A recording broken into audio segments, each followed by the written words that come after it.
İş tapmaqda çətinlik çəkən, eləcə də tələblərə uyğun əməkdaş tapa bilməyən işə götürənlərin sayı kifayət qədərdir. Bəzi insanlar hətta münasib iş tapa bilmədiklərinə görə öz ixtisaslarına uyğun olmayan sahədə fəaliyyət göstərməli olurlar. Lakin əhaliyə bu cəhətdən dəstək məqsədi ilə Respublikanın müxtəlif ərazilərində əmək yarmarkaları təşkil olunur. Necə təşkil olunur? Yarmarkalarda işsiz şəxslərə hansı işlər təklif olunur? Bu və digər suallara mövzunu Dövlət Məşğulluq Agentliyinin əməkdaşı Cavid Abdullayev ilə müzakirə edərkən cavab alacaq. Xoş gəlmişsiniz, hər vaxtınız xeyir olsun. Hər vaxtınız xeyir olsun. Mövzumuz əmək yarmarkalarıdır. Əmək yarmarkalarının işə götürənlər üçün və iş axtaranlar üçün üstün tərəfləri nədir? Öncə bu haqda danışaq. Hər vaxtınız xeyir olsun. Əmək yarmarkalarının keçirilməsi Nazirlər Kabinetinin 412 nömrəli qərarının əsasında müxtəlif qaydalarla, sözügedən qaydalardan da bir hissəsi haqqında danışmaq istəyərdim ki, belə ki, əmək yarmarkaları 3 formada təşkil olunmaqdadır. Bunlardan biri iqtisadiyyatın müxtəlif sahələrini əhatə edən, ümumi peşə və ixtisasları əhatə edən əmək yarmarkalarıdır. Digər isə ayrı-ayrı regionları əhatə edən və əmək bazarının tələblərinə uyğun olan keçirilən mini yarmarkalardır. Üçüncüsü isə ixtisaslaşmış yarmarkalardırsa, bu yarmarkalardır ki, bunlar isə iqtisadiyyatın müxtəlif sahələrini əhatə edir və bu sahədə ixtisaslaşır. Əmək yarmarkaları ölkəmizin müxtəlif regionlarında həyata keçirilməkdədir. Və burada biz çalışırıq ki, işə götürənləri və işsiz iş axtaran şəxsləri, ümumiyyətlə isə vətəndaşlarımızı bir araya gətirək və onların əmək bazarının tələblərinə uyğun olaraq uyğun vakansiyalarla təmin edək, işə qəbul proseslərini sürətləndirək. İşə götürənlər üçün üstünlük bundan ibarətdir ki, biz əmək yarmarkalarına cəlb etdiyimiz vətəndaşlarımız, onlar buraya yaxınlaşdıqları zaman işə götürənlərin tələblərinə uyğun olaraq, uyğun vətəndaşlar ora daxil olduqda, işlə təminatı həyata keçirirlər, özlərinə uyğun kadr siyasətini həyata keçirə bilirlər, uyğun vakansiyalar üzrə uyğun vətəndaşları işlə təmin edə bilirlər. Eləcə vətəndaşlarımız üçün üstünlük tərəfləri bundan ibarətdir ki, vətəndaşlarımız eyni bir məkan daxilində onlarla işə götürənlə eyni zamanda tanış ola bilir, onların müxtəlif vəzifələr, peşələr üzrə hansı tələbləri istədiyini, hansı tələblərə uyğun olaraq işə qəbul prosesini həyata keçirdiyini başa düşür, uyğun olduğu təqdirdə isə CV-lərini təqdim edirlər və işlə təmin olunurlar. Bu isə o deməkdir ki, qısa bir zamanda onların işə götürənlərlə bir araya gəlməsinin nəticəsində işə qəbul prosesi baş verir və vətəndaşlarımız da, işə götürənlər də prosesdən uğurlu nəticə əldə edirlər. Cavid bəy, əmək yarmarkalarında təqdim olunan vakant iş yerləri haqqında danışardıq ki, əsasən hansı sahələri əhatə edir? Yəni, əmək yarmarkasına müraciət edən vətəndaşlar orada əsasən hansı sahələri əhatə edən vakant iş yerləri haqqında məlumat əldə edirlər? Vakansiyaların aktuallığına uyğun olaraq əmək yarmarkalarında biz çalışırıq ki, iqtisadiyyatın keçirilən regiondan, keçirilən sahədən, olduğu kontingentdən asılı olaraq ixtisasları aktual, peşələri aktual şəkildə təqdim edə bilək. Belə ki, keçirilən yarmarkaların bəziləri, məsələn, ötən dövr ərzində 4 fərqli universitetlə birgə əməkdaşlıq çərçivəsində biz yarmarkalar keçirmişik ki, orada təqdim olan ixtisaslar həmin universitetin 4-cü kurs xüsusilə tələbələrini əhatə edən və onların gələcəkdə əmək bazarına doğru şəkildə adaptasiya ola biləcəyi ixtisasları əhatə etmişdir. Keçirilmiş müxtəlif əmək yarmarkalarında iqtisadiyyatın həmin dövr üçün aktual olan vakansiyalarının, ixtisaslarının və peşələrin çıxarılması üçün də əlimizdən gələni edirik. Bununla bağlı olaraq işə götürənlərlə daha öncəsində keçirilən regiona uyğun olaraq tanışıqlar aparılır.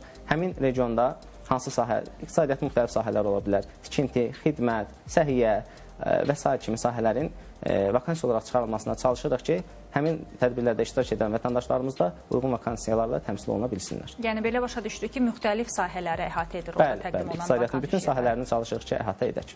Yaxşı, əgər şəxs əmək yarmarkasında iştirak etdirsə və öz bacarığına, əmək bacarığına uyğun bir iş tapmadısa, o zaman orada yerindəcə onu hər hansısa bir digər aktiv məşğulluq tədbirinə yönləndirirsiniz, yoxsa orada sadəcə vakant iş yerləri təqdim olunur? 412 nömrəli qərarın qaydalarının 3.5-ci maddəsində də bununla bağlı qeyd olunur ki, həmin keçirilən əmək yarmarkalarında agentliyin müxtəlif aktiv məşğulluq tədbirləri ilə bağlı da vətəndaşlara müxtəlif xidmətlər göstərilsin.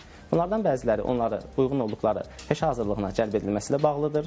Bəzilərində peşə yönümlü fəaliyyətinə dair onlara dəstək göstərilir, onlara istiqamət verilir, CV-lərin hazırlanması olsun, mock intervyuların keçirilməsi olsun kimi xidmətlər həyata keçirilməkdədir. Bununla da biz çalışırıq ki, əmək yarmarkasına gəlmiş vətəndaşlarımız işlə təmin olunması və yaxud işlə təmin olunmasına dəstək oluna biləcək bütün sahələrdə onlara müxtəlif dəstəyimizi göstərək və digər aktiv məşğulluq tədbirlərinə də onları cəlb edək. Məsələnin digər tərəfi də bizə maraqlıdır. Yəni, əmək yarmarkası təşkil olunur, bu çox yaxşı bir haldır.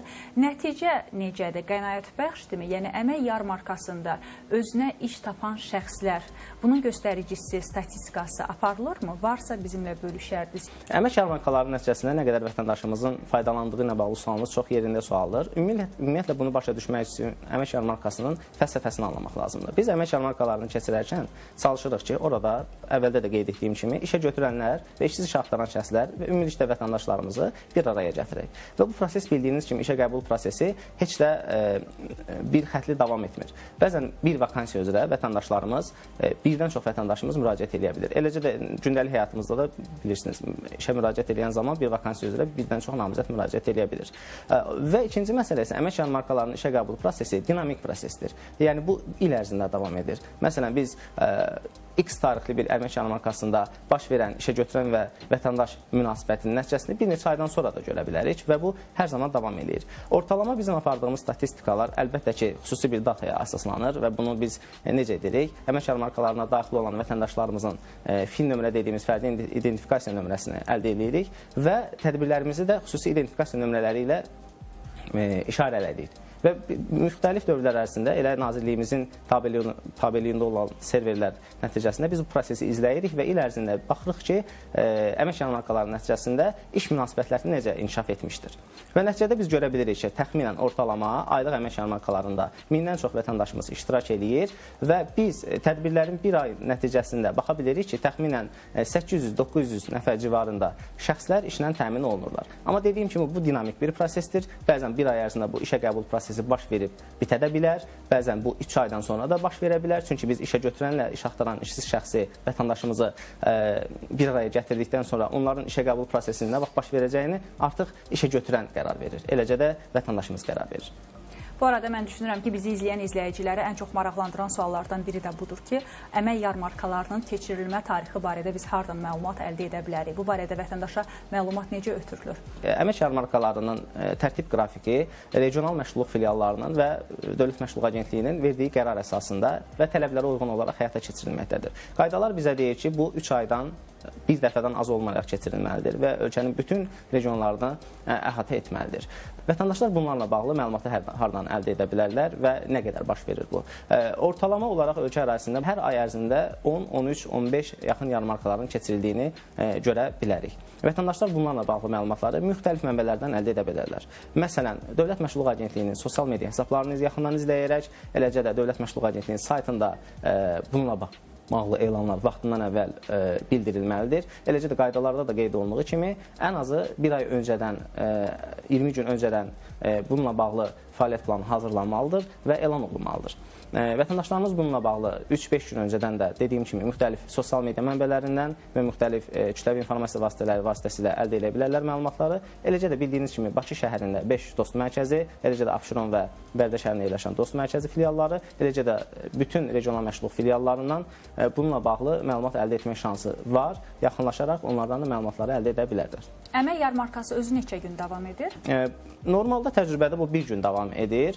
Amma bəzi əmək yarmarkalarımız olmuşdur ki, tərəfdaşlarımız 3-4 gün sərgi şəklində buna davam etmişdir və biz burada təmsil olunmuşuq. Həmin sərgidə iştirak edən vətəndaşlarımıza uyğun işə götürənləri dəvət etmişik və bir neçə gün ərzində vətəndaşlara bu xidməti göstərmişik. İşə götürənlərə siz müraciət göndərirsiniz, yoxsa onlar özləri sizə bu barədə istəklərini bildirirlər ki, biz də əmək yarmarkasında iştirak etmək istəyirik? Bizim əmək yarmarkalarının təşkili formaları 3 cürdür. Bunlardan biri də müxtəlif regionları əhatə edən iqtisadi tələblərə uyğun olaraq mini əmək yarmarkalarıdır. Bu nədən ibarətdir? Böyük şirkətlər, xüsusilə regionlarda filiallaşmış şirkətlər bizim region məşğulluq filiallarına və onların xidmət şöbələrinə hər rayondakı müraciət edərək həmin ərazidə yaşayan vətəndaşların işə qəbul prosesi ilə bağlı bizdən dəstək istədikləri zaman biz onlarla birlikdə yarmarkaların təşkil olunmasına dəstək göstəririk.